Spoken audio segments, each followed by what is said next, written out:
Hi, I'm Curious Vedant, and welcome to season 5 of my podcast.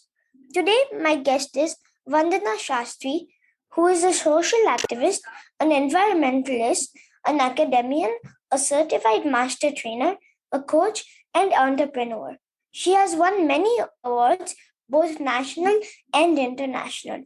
Hi, Vandana. Welcome to my show.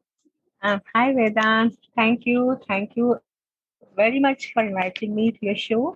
I'm very excited to meet you and talk to you. Thanks for inviting me.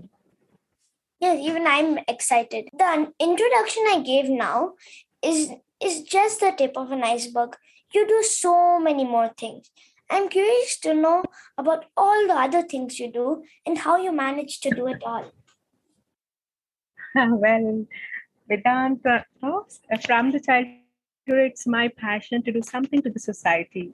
I always had a passion that I should give back to society because society, this nature has given me so many resources, right? So I always feel whatever is possible because we always see universally people like, they definitely do for their family, children, for their well-being. Everyone does, right? But Yeah, we should be doing something to the society because it has given so many things to us. We are blessed with many resources. So I always feel that whatever possible from my side, let me do my bit. So it's my passion to do for the society. that's super nice, and I agree. The society does so many things for you, and you need to Yes, return it back. yes, true.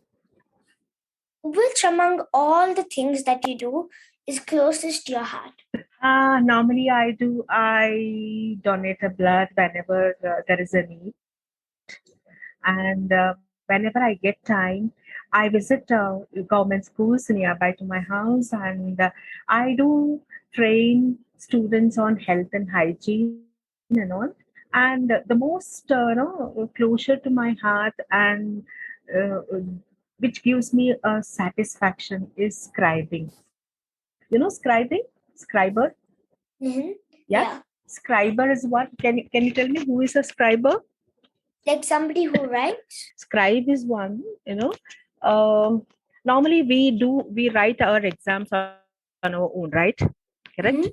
Yeah. Yeah. But for those who are visually impaired, who suffer from autism and some other diseases like dyslexic students, visually impaired students, they are quite capable of learning the things. They are quite capable of recollecting the things, but they're unable to write it on a piece of paper. Okay, getting my point? Yeah. Yeah. So what I do is I help them. Of course, there are hundreds of volunteers, but what I do is whenever I get time, okay, I search for the volunteering the scribes, those who are visually impaired, and when their exams are nearing, okay, if I'm available, I go to the college, I write their exam. They take my help to write their exam. Of course, they are studious students. They learn a lot, they reproduce a lot, like they recollect everything, but they're unable to write it on a piece of paper. So that part I do. Okay. And that gives me a lot of satisfaction, contentment. Because when they know everything, they're unable to do it, and when somebody is helping them to do it, when once they clear their exams and once they get a job in their hand, they're so excited. They feel so happy because that's an earning for them, right?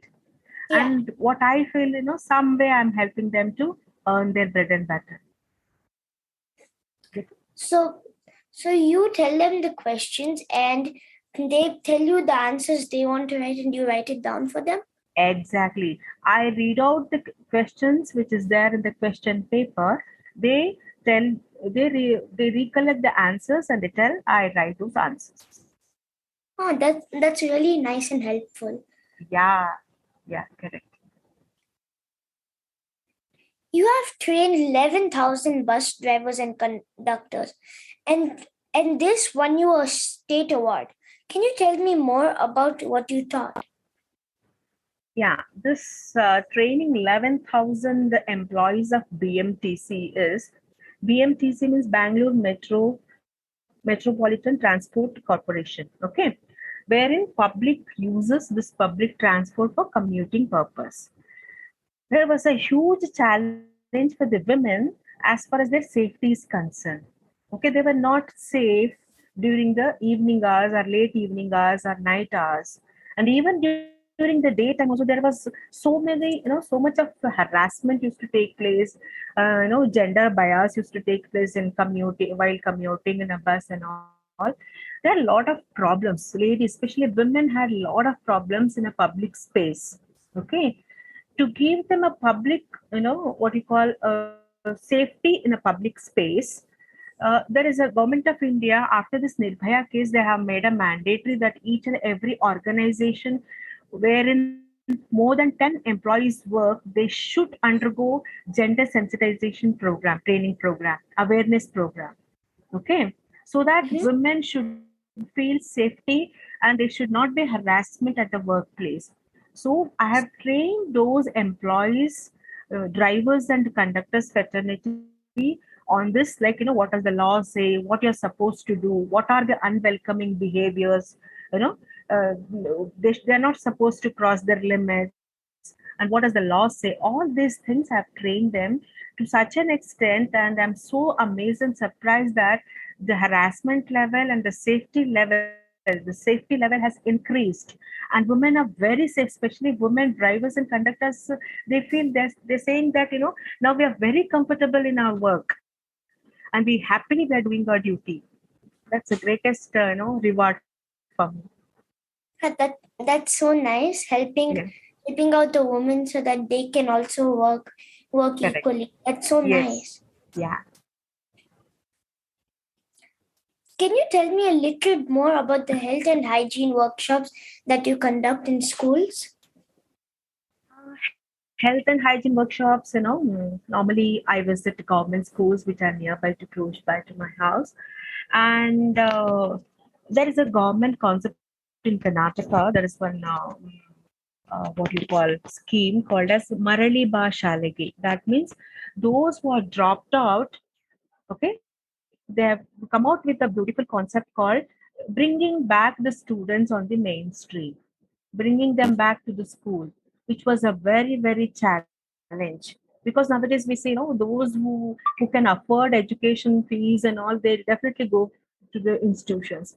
But those, like, construction workers, their children, and the laborers for children, for them and all, it's like, they don't bother about education. They're least worried, and since they can't afford, they don't even try to attempt for schooling, right? So what I did, I visited those schools and I came to know that what is the reason for dropping out. Especially girl children used to drop out during, menstruation cycle. Those 4 days they used to never used to come back to school, and that 4 days used to carry for 7 days, 2 weeks, something like that. And that was huge gap for them in learning. So I, you know by help of this mm, government, the government has come up with a beautiful concept, especially for the women, that is biodegradable sanitary pads, which is very, very reasonable.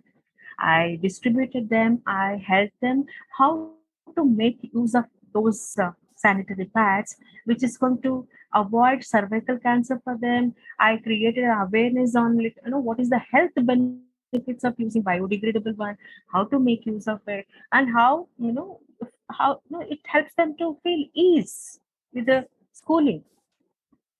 With cleanliness is very, very important. That leads to health, right? And if they are not clean and hygienic, definitely they will fall sick, right? And that is, and again they need to pay for that and for medication and all. Correct. Instead of that, Yeah, if they maintain good health and hygiene, definitely that cost is reduced or saved. Correct.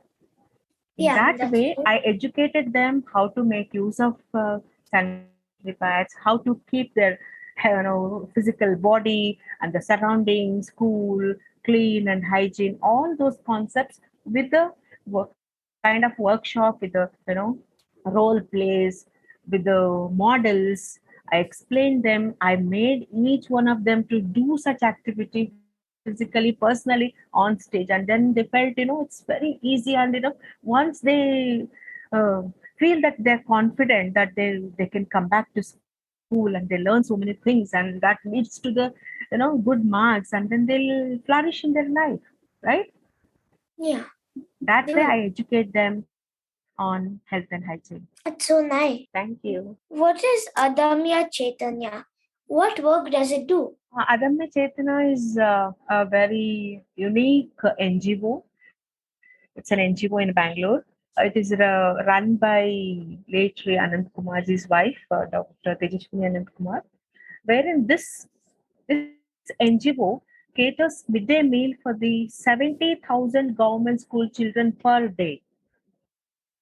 What's the specialty of any kitchen can cook for large scale, right? But the specialty of this kitchen is this kitchen wherein earlier some 15 years back they used to use 50 cylinders LPGs per day, okay, and nearly 300 to 400 kgs of waste was generated, and it was sent to BBMP. But the specialty of this kitchen is since 15 years it has stopped using LPGs. Just imagine, every day they used to use 50 to 60 LPG cylinders, and now they have completely stopped because we wanted to come out with something which is environment friendly, eco friendly, and the waste which is generated 300 to 400 kg. So why to send it to dump yard? So what we thought is just let us uh, compost it on our own premises. Let us make it as a manure. We converted it into manure, and the manure which is produced there started using for the green plantations.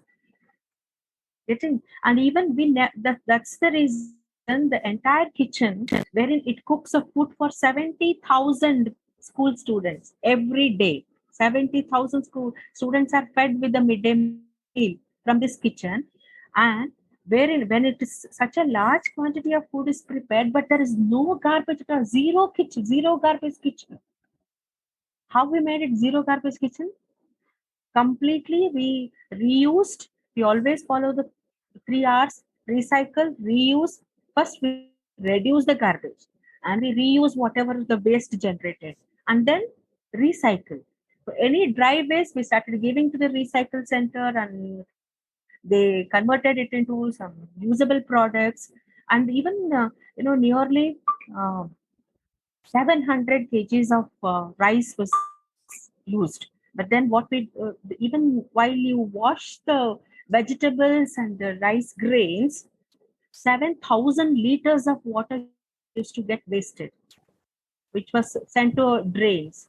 That what we thought, that all 7,000 liters of water we collected in a tanker. We have, that Bangalore is blessed with a beautiful garden, Lal Bagh and Kabban Park, right? Yeah. Yes. We supplied the entire 7,000 to 8,000 liters of water every day for planting, watering the plants. That means entire kitchen is reused, recycled. There is no waste. That's why this kitchen is very unique, called as zero garbage kitchen. So I try to volunteer many activities there, because many activities, green related activities, environment related activities are happening there. So I started volunteering. Every Sunday we have plantation drive. Whenever I get time, I take my children. We go around. We plant some plants, and it's not like we go and plant some plants, saplings, and come back. We have geotags for those plants. We ensure that whether the plants are growing or not, whether the manure is put or not, whether it's properly growing or not. Everything is ensured. We have a monitoring a system, mechanism.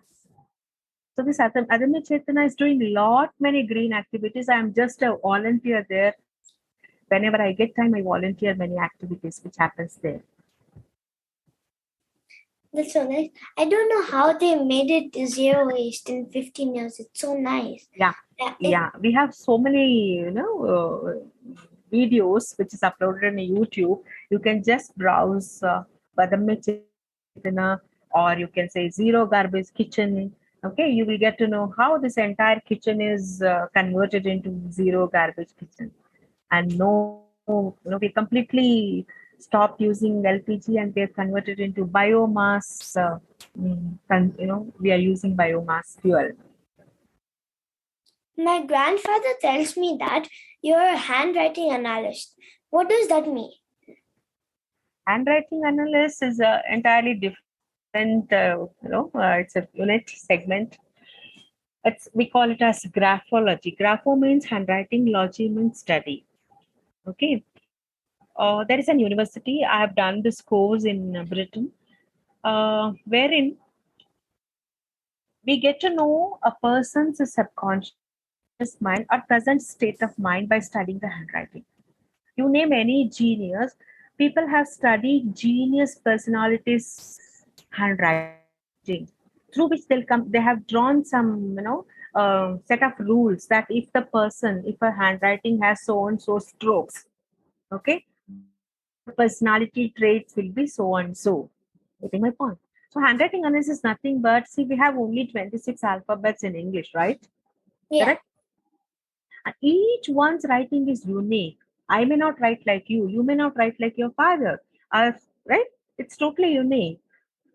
How come when we have only 26 letters, why it's unique? Can you tell me? Though Because, it's only 26.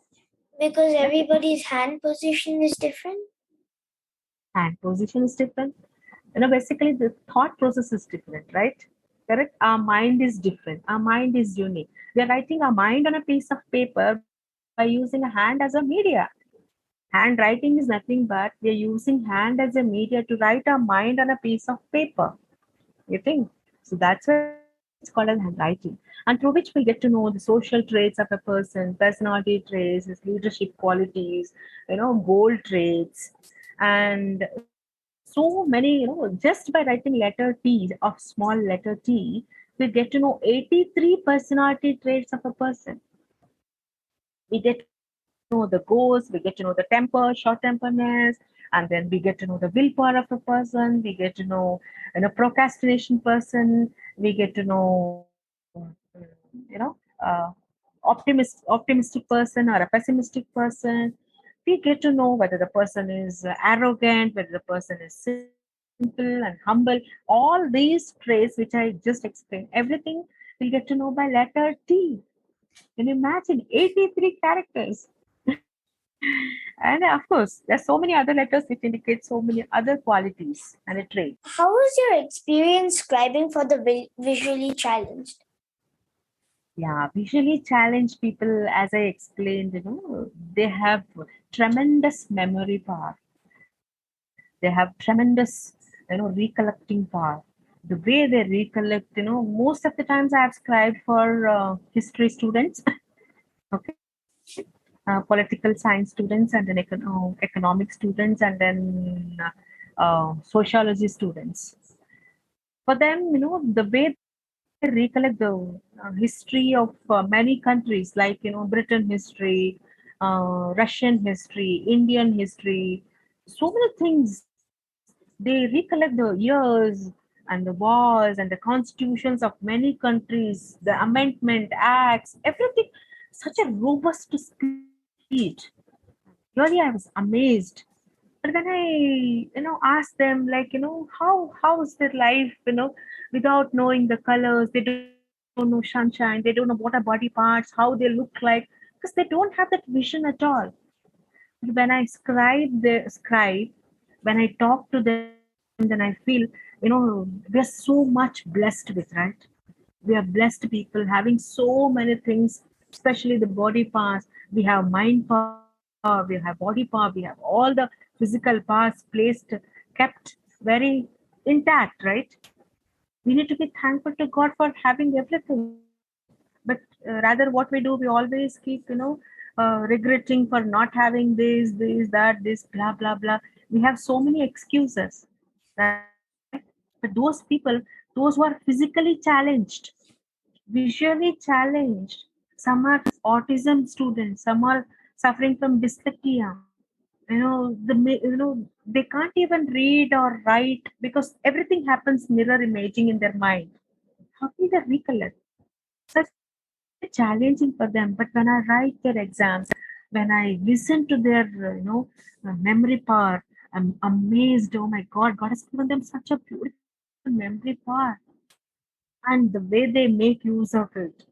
And especially, I will be so happy and content and satisfied when I get to know their result. More than 60 students have scribed, and among them nearly 57 people, 57 students have scored more than 93%. Can you imagine? What a Wow. great yeah, astonishing result, right? I'm so happy, Yeah. glad that I have done a job, definitely, which is helping them in the future too. Yeah, it's so nice. I'm so happy that they got that they got really high marks and they can Yes, move on to get a yes, good job. correct, yes. What motivated you to do everything that you do? Well, there is no any particular thing as such, but as I said earlier, passion to do something to the society. And when you're down to earth, when you find your ikigai, ikigai. What is that Yeah, ikigai? yeah. What is that ikigai? Ikigai is basically when you find your inner self and discover it. Yes, when you find your inner self, the purpose of your life, right? Purpose of life, everybody lives for themselves, but the person who lives for others, right? Of course, I've not done such great things, but whatever is possible from my side, a small step, tiny step, or which I do, really gives me happiness, the contentment, the kind of joy of giving is really, it's incredible. I can't explain it in terms of words.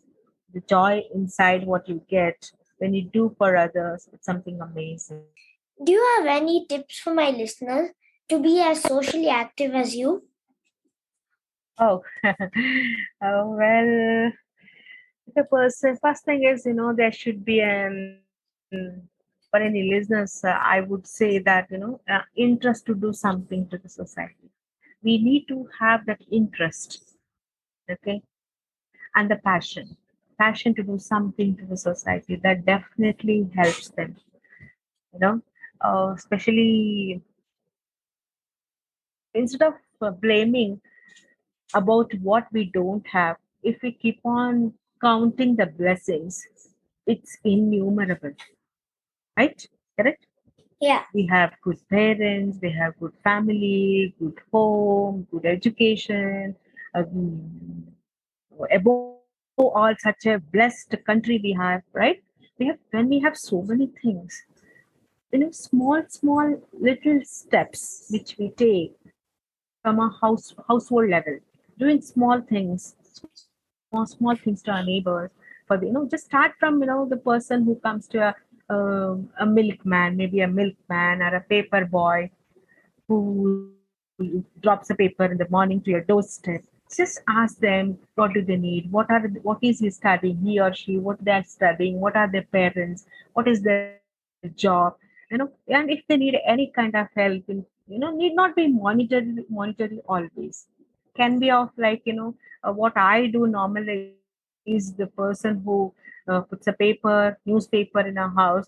Just I ask them what are the children studying. I got to know that they're so brilliant students, but they, if I could help them with the textbooks and the notebook, that would be of a great help, they said. And I said, oh, I have such a huge volunteers group. I just put them in volunteers group. The many people came out with help, right? So that had helped. That must be a small help from my side, but the person who receives it, it's a huge help for them, right? Correct? yeah, And the money which is saved, they started, that person started he opened a an account with the children's name, and he started saving the amount for their future. What a nice gesture, right? Yeah, So very such, right. for any, I would say that you need not go and search for opportunities. Whenever you get such opportunities to extend your help, be it in terms of monetary or in any kind of volunteering help. I see even people can go and scribe for the visually impaired people. If they are good at writing, definitely they can do. And whenever you get time, go join with some NGO, do some plantation drive. Water conservations, all such so many activities are there in Andhra. Just start from your home, making use of the available resources. How best I can make use of it? How can I conserve natural resources for my next generation? Right? Small things if you start doing, definitely, that leads to a big results. And when you can do it, when your family can do it, when you motivate your neighbors and friends to do it, definitely the impact will be huge and more. Collectively we can create miracles, right? Yeah, Yeah. you can. Yes. Whenever I see someone who needs help, I'll ask them. I'll ask them what they need or if they need anything. Ye- yes. Thank you so much for coming on my show. Oh, thanks, Vedant. Thanks. It was very nice talking to you. You're so curious to know so many things at this such young age. You're doing such a great job. All the best to you, Vedant.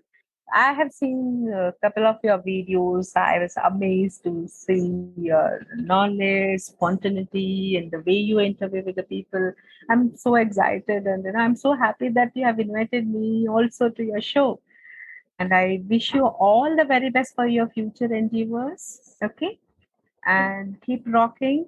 And if you need any help from my side, I do plantation, I I do many social work, like I visit government schools, I create awareness on so many activities like conserving water, conserving natural resources, so many other stuffs like that. Okay. If you need any such help, okay, I'm always there. Basically, I'm a trainer on POSH, prevention of sexual harassment at workplace. My core areas are behavior skills, training on behavior skills and life skills. I do train people on behavioral and life skills. And whenever I get time, I do some social activity. Okay? Mhm. Bye. Bye. Take care. Thank you so much. Thank Thanks, you. Bye. Vedant. All Bye. the best. Bye. Bye. Dear listeners, follow my Facebook page, Curious Vedant, to get updates on my upcoming episodes. To listen at leisure on your phone and get notified about future episodes, subscribe by searching for Curious Vedant wherever you get your podcasts, such as Apple Podcasts, Spotify, Stitcher, Google Podcasts, and many more. You can also listen to my show on curiousvedant.com. Thank you for listening to Curious Vedant, and don't forget to rate,